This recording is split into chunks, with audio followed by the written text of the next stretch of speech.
저녁 예배 시간에 하나님께서 처음 인간에게 찾아오셔서 맺으셨던 그 언약에 대해서 한번 다루었습니다. 그러면 기억 안 나시겠지만 행위 언약이라고 부르죠. 이 선악을 알게 하는 나무의 열매를 먹지 않으면 영원한 생명이 있지만 이것을 어길 때는 반드시 죽으리라 하나님께서 말씀하셨습니다. 하나님께서 무한 영원 불변하시는 그 하나님께서 유한한 인간에게 찾아오셔서 언약을 맺으셨다라는 것 자체가 얼마나 큰 은혜인지, 그리고 그 선악을 알게 하는 나무의 열매를 먹지 말아라 하신 것이 얼마나 큰 사랑의 표현인지 살펴보았습니다. 오늘 본문은 그 뱀의 유혹에 넘어가서 이 행위 언약을 깨트린 이후에 하나님께서 뱀과 아담과 하와에게 내리신 저주에 대한 내용입니다. 뱀은 다른 모든 동물보다 더욱 저주를 받아서 배로 다니고 흙을 먹게 되었습니다. 그리고 이어서 15절에 아주 중요한 말씀을 하시죠. 이 창세기 3장 15절을 보통 원시복음, 원복음 이렇게 부릅니다. 그러니까 최초의 복음이다라는 의미죠. 하나님께서 뱀을 저주하시면서 이 하나님의 구원 역사가 앞으로 어떻게 진행되고 어떻게 결론 지어질지를 어렴풋이 좀 보여주고 계시는 장면입니다. 여기서 여자의 후손이라고 돼 있는데 이게 남성 단수입니다. 그러니까 한 사람의 남자를 의미하는 것이죠. 여기서 이제 뱀의 머리를 망가뜨릴 한 사람의 남자가 누구인지 우리는 이 성경 66권을 다 가지고 있기 때문에 알고 있습니다. 바로 예수 그리스도죠. 이 예수님께서 이 악한 원수 마귀에게 발꿈치를 상하게 되시는데 그에 비해 마귀는 예수 그리스도에 의해서 머리가 상하게 된다라고 말씀하십니다. 이제 발꿈치가 다치는 거랑 머리가 다치는 건 아주 큰 차이죠. 이 원어의 표현을 좀 더 풍성하게 살리면 마귀는 예수 그리스도에 의해서 머리가 으스러진다, 뽀개진다, 뭐 이런 의미입니다. 제가 예전에 중학교 1학년 때쯤 이제 학교 끝나고 집에 들어가는데 아파트 현관을 들어가는데 제가 들어가는 동시에 어떤 아주머니가 깨악 소리를 지르면서 뛰어나오시더라고요. 그래서 그 소리를 듣고 경비 아저씨가 들어가셨는데 저는 무슨 일인가 하고 봤더니 엘리베이터 앞에 쥐가 한 마리가 어디로 갈지 몰라가지고 이렇게 왔다 갔다 하고 있더라고요. 저도 깨악 하면서 이제 도망갔는데 이제 경비 아저씨가 성큼성큼 들어가시더니 망설임 없이 쥐의 머리를 발로 밟아서 그 소리를 전 아직도 기억합니다. 아주 경쾌하게 뽀각 하는 소리가 났습니다. 예수 그리스도께서 사탄의 머리를 그렇게 밟아서 뽀각 부셔버리신다는 것이죠. 그러니까 우리가 이제 여름에 뭐 계곡에서 수박 이렇게 계곡물에 넣어놨다가 이제 먹자 하는데 이제 칼이 없잖아요. 그래서 이제 그 중에서 제일 주먹 큰 친구가 주먹으로 팍 내리쳐서 뽀개죠. 그런 것처럼 예수님께서 사탄의 머리를 아주 그냥 으스러뜨리신다는 것입니다. 그러니까 더 이상 회복할 수 없는 패배를 사탄에게 안기신다는 것이죠.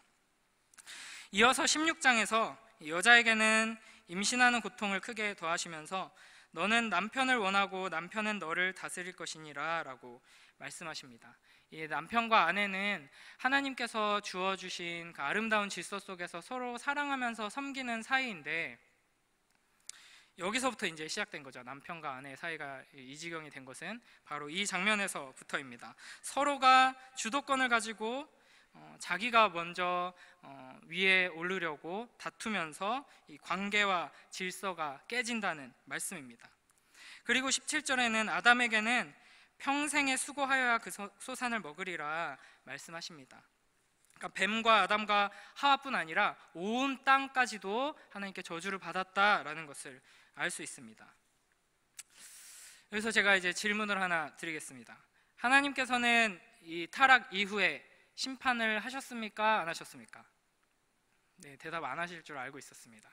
심판을 하셨죠. 오늘 읽은 본문이 바로 그 심판의 내용입니다. 그런데 처음 하나님께서 언약을 맺으셨던 장면을 보면 창세기 2장 17절에 선악을 알게 하는 나무의 열매는 먹지 말라, 내가 먹는 날에는 반드시 죽으리라 하시니라 라고 말씀하셨습니다. 너 먹으면 반드시 죽는다 라고 하셨죠. 그런데 지금 장면을 보면 뭐 여러 가지 저주는 받고 있지만 죽지는 않았습니다. 하나님께서는 죄에 대해서 분명하게 심판을 하신 건 맞습니다. 심판을 하셨지만 그 온전한 집행을 연기하고 계신 것이죠. 이것이 지금 하나님과 우리의 관계가 어떠한가를 이해하는 데 아주 중요한 핵심입니다. 하나님께서는 인간이 범죄하자마자 한순간도 지체하지 않으시고 심판하셨습니다. 하나님께서는 결코 죄를 용납하실 수 있는 분이 아니시기 때문입니다. 하나님의 법정에서 너는 사형이다 라고 이제 판결을 꽝꽝꽝 내리신 거죠.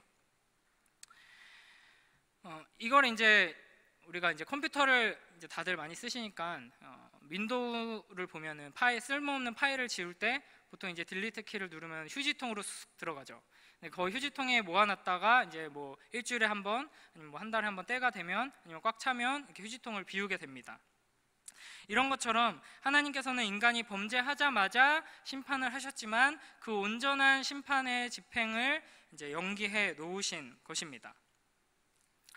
이 세상을 둘러보면 참 끔찍한 일들이 너무 많이 일어납니다. 뭐 부모가 자녀를 죽이고, 자녀가 부모를 죽이고, 부모와 자녀가 함께 자살하고, 뭐 사람을 토막내서 죽이고, 오늘 하루도 우리나라에서는 약 40명의 사람이 스스로 목숨을 끊었습니다. 한 달이면은 1,100명이 훌쩍 넘는 사람들이 스스로 목숨을 끊고 있는 이 세상입니다.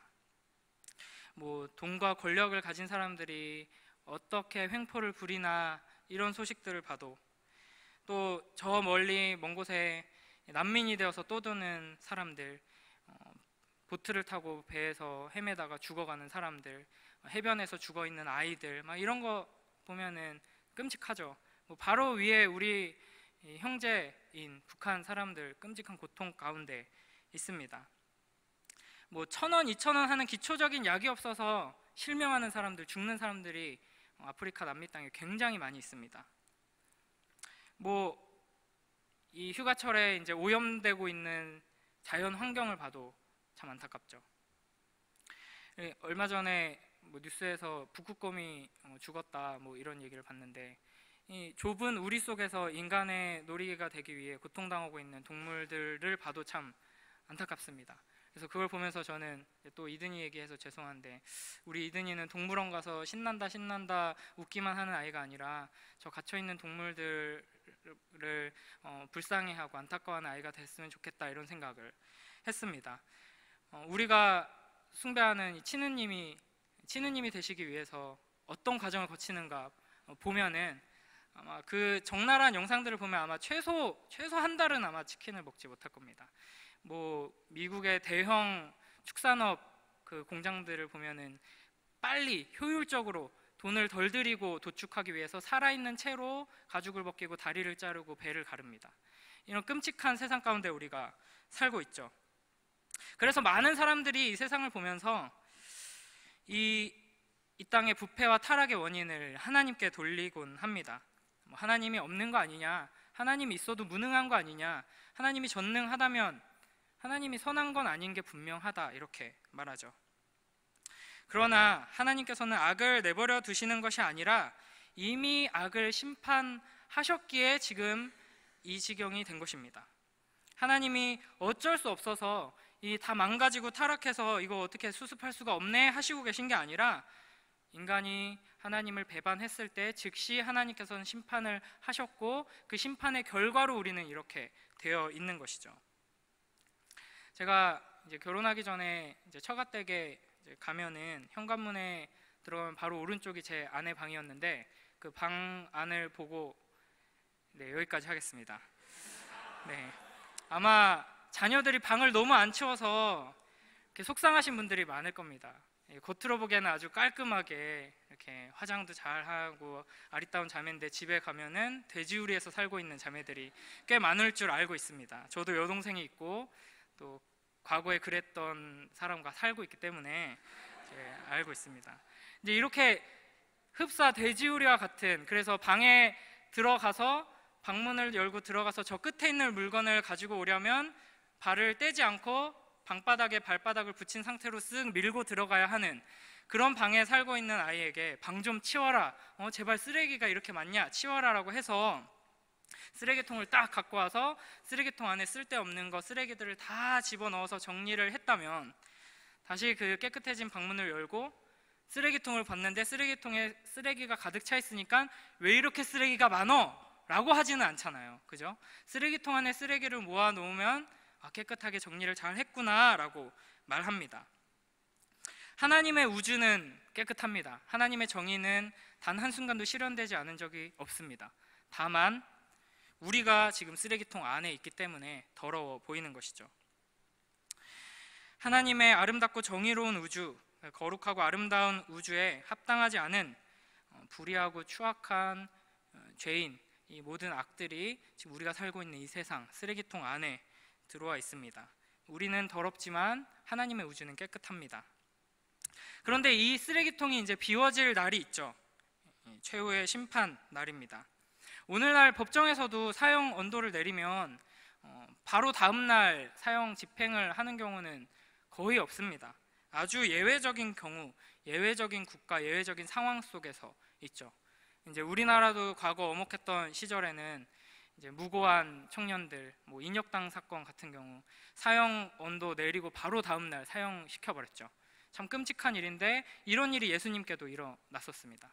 그죠? 근데 본래 이제 적게는 수개월에서 수년 동안 사형 집행을 미루어 둡니다. 그래서 우리나라의 유명한 사회를 떠들썩하게 했던 사형수들도 사형 언도를 받고 수년 동안 이제 감옥에서 사형수 신분으로 살았습니다. 그래서 이제 그 사형수들을 대상으로 이제 선교 활동을 벌이시는 분들의 이제 이야기를 들어보면 우리가 이름만 들으면 맞아 누군지 들어봤어 하는 그런 끔찍한 사형수들 대부분이 90% 이상이 결국에는 눈물로 참회하고 복음을 영접하고 어떻게든 주님 앞에서 자기 자신의 그 죄에 대해서 이렇게 고백하면서 이렇게 막 장기를 기증하면서 눈물로 이제 이렇게 최후를 맞이하는 경우가 상당히 많다고 합니다. 그러니까 이 세상의 법정에서도 어떻게든 이 사람을 교화하고 마지막까지 이제 기회를 주고 함부로 이 생명을 없애버리지 않기 위해서 이제 기간을 두는 것이죠. 하나님께서도 지금 이런 시간을 확보하신 것입니다. 우리가 범죄하여 심판하였고 그래서 쓰레기통 안에 다 집어 넣으셨지만 쓰레기통을 비워버리지 않으시고 기다리고 계신 것이죠. 그러니까 하나님께서 심판하신 것은 이제 쓰레기통에 넣은 것, 그래서 공의를 하나님께서 실현하신 것이죠. 그러나 쓰레기통을 마지막에 이제 비우고 소각시키는 그 최후의 심판은 연기되어 있습니다. 그러니까 정령 죽으리라 라고 하나님께서 말씀하셨는데 죄를 짓자마자 죽지 않고 쓰레기통에 다 모아 놓으신 뒤 기다리는 것은 하나님께서 그 시간 동안 우리를 구원하시기 위하여서 구속 사역을 위하여서 하나님께서 시간을 벌어 놓으신 것이죠. 이게 은혜인 것이죠. 아담과 하와가 쓰레기통 안에 들어갔습니다. 네, 들어갔더니 먼저 들어온 존재가 있었죠. 바로 사탄입니다. 물론 이게 우리 성경책에는 자세하게는 그 내용이 나와 있지 않지만 먼저 들어온 존재 사탄에 대해서는 우리가 알 수 있죠. 오늘날도 이제 교도소에 들어가면 먼저 들어와 있는 신참들이 있습니다. 경험해 보신 분이 있을지는 모르겠지만 이제 우리가 영화나 드라마 보면은 그런 장면들이 많이 나오죠. 이제 교도소에 딱 들어가게 되면 먼저 계시던 분들이 막 촛불을 들고 막 당신은 사랑받기 위해 이러면서 막 환영하고 이러지 않죠. 이제 괴롭히고 때리고 텃세를 부리고 합니다. 그 안에서는 이제 더 형량이 높을수록 끔찍한 범죄를 저질렀을수록 이제 더 힘이 있는 그런 세상이죠. 이와 비슷하게 우리도 먼저 이 쓰레기통 안에 들어와 있던 악한 원수 마귀에게 이제 괴롭힘을 당합니다. 텃세를 부리죠. 그래서 우리는 그 텃세 때문에 어려움을 겪으면서 하나님께서는 왜 이 사탄의 불법적인 행위를 그대로 내버려 두시나 라고 생각하기 쉽습니다. 그러나 우리는 질문의 방향을 바꿔야 합니다. 우리가 사는 이 세상이 이미 불법적인 행위의 결과로 심판받아서 들어와 있는 쓰레기통 속이다라는 것을 기억해야 하는 것이죠.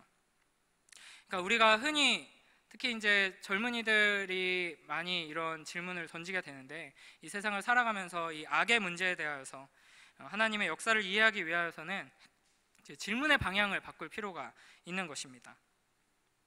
하나님은 전능하시며 선하시죠. 그 선하신 하나님의 선한 창조 다음에 타락이 온 것입니다. 그러니까 그냥 원래부터 세상이 이랬던 게 아니죠.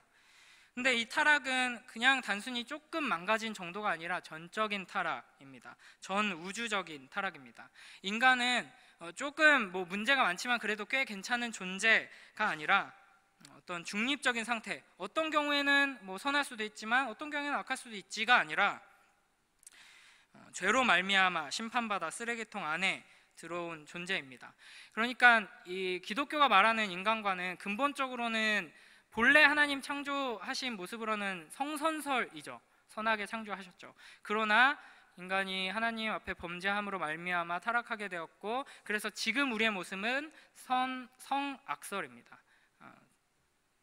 네, 우리는 이제 심판받아 쓰레기통 안에 있는데, 그러니까 세상이 왜 이 지경이냐, 왜 이렇게 더럽냐 라고 물어볼 게 아니라 반대로 하나님이 전능하시고 선하시다는데 왜 이런 세상을, 왜 이런 우리를, 왜 이런 나를 심판해버리지 않으시고 지금도 기다리고 계시지? 라고 물어봐야 한다는 것이죠.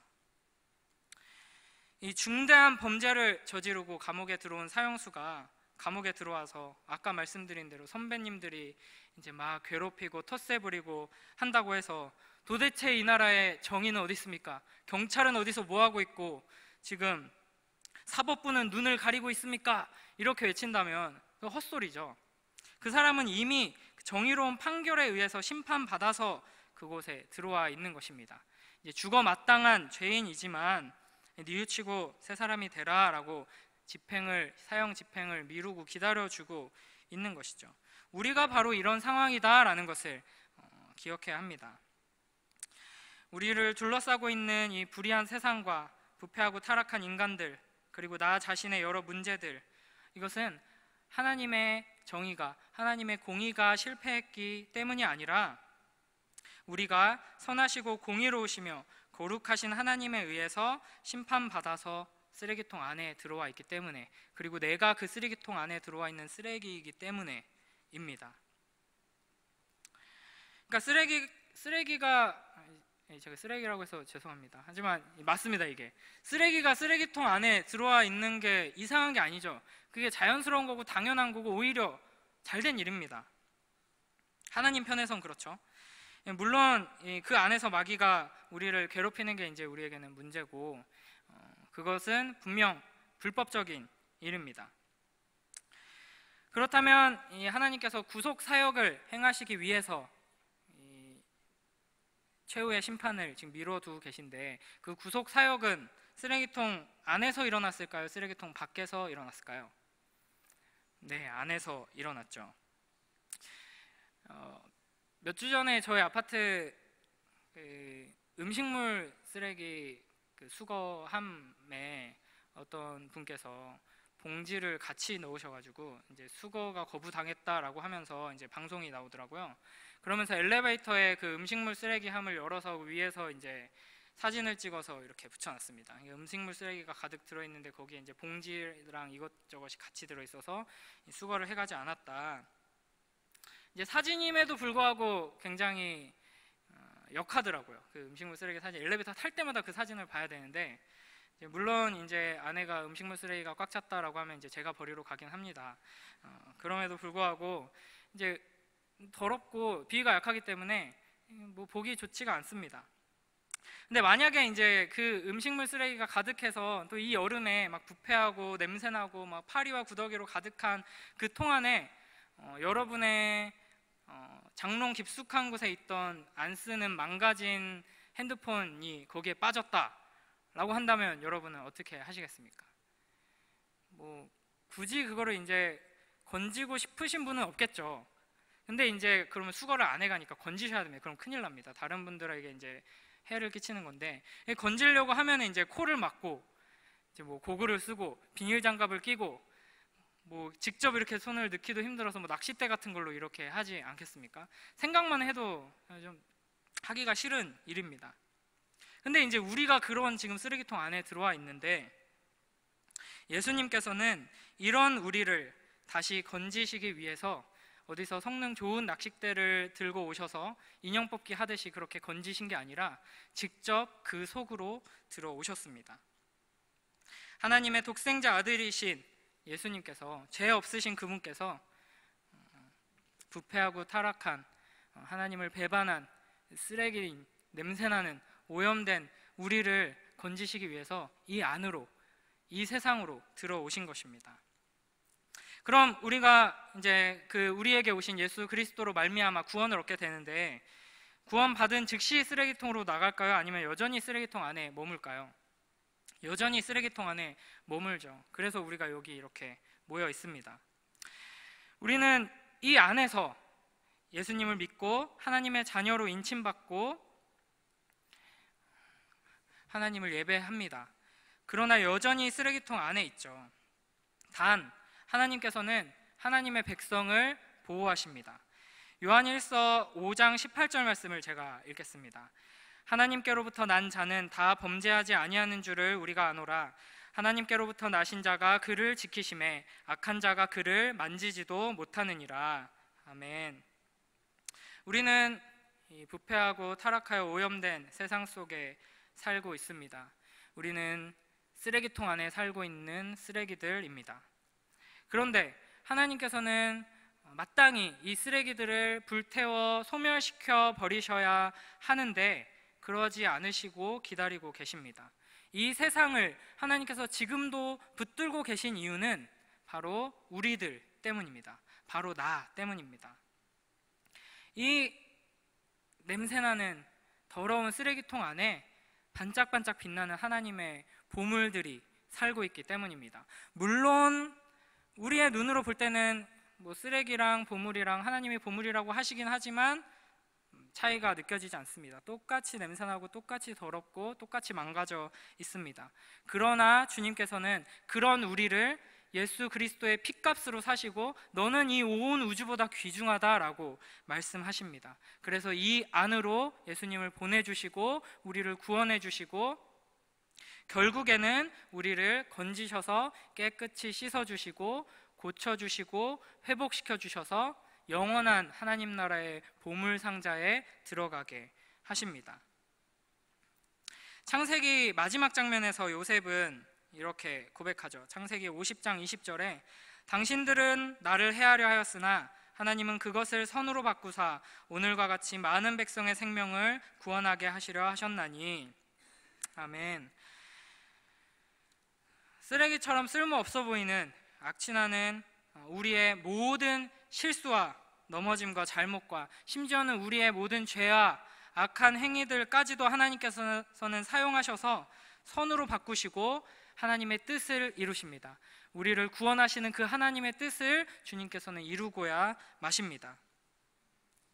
우리가 이 세상을 보면 믿음의 눈이 없이, 보통 우리는 평소에 믿음의 눈이 잘 없죠. 믿음의 눈이 없이 그냥 이 세상을 보고 나 자신을 보고 방 치우지 않는 내 딸을 보고 이렇게 하면은 이 내가 처한 상황, 환경, 또 나 자신의 연약함 이런 것들을 보면 하나님의 능력은 어디에 있는가? 하나님의 약속은 언제 성취되는가? 하나님 실패하신 거 아닌가? 이렇게 의문이 생길 때가 분명히 있습니다. 그러나 하나님께서 실패하신 것이 아닙니다. 하나님께서는 궁극적으로 선을 이루실 것입니다. 로마서 8장 28절 말씀입니다. 우리가 알거니와 하나님을 사랑하는 자 곧 그의 뜻대로 부르심을 입은 자들에게는 모든 것이 합력하여 선을 이루느니라. 아멘.